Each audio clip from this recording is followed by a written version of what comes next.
Pauline Hanson and One Nation.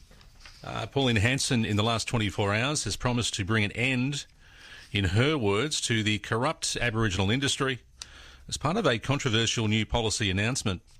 In a new policy, the One Nation leader outlined a plan to scale back government initiatives aimed at addressing the disparities faced by Indigenous Australians, claiming these efforts had failed to close the inequality gaps. And this is what she had to say, Pauline Hanson.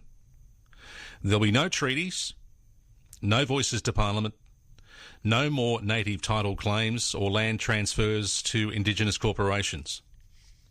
One Nation will abolish all of it, along with the $4.5 billion National Indigenous Australia's Agency, and dismantle the corrupt Aboriginal industry, which has failed so spectacularly to close the gap.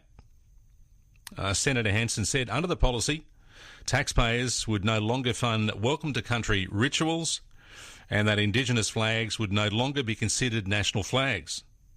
She said this, all of it must stop, and One Nation is committed to stopping it. We will wind back all race-based privileges. That's what she said. We will wind back all race-based privileges. Senator Hanson also revealed One Nation would withdraw Australia from the United Nations, World Health Organization, World Economic Forum, and other global bodies.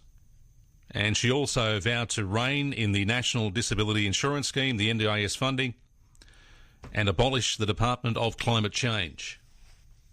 So this was a new policy announced by Pauline Hanson, One Nation, in the last 24 hours. Okay, we've been through all that story there and what she had to say in that policy. And I would say to you that she's been very forthright there with that policy, particularly when it comes to Indigenous Australians.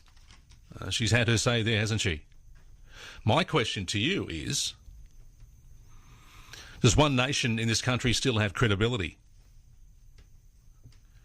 Have you voted for One Nation in the past, or maybe you're thinking about giving Pauline Hanson and One Nation a vote in the upcoming federal election? What do you think about the policy there? And do One Nation, in your opinion, still have credibility?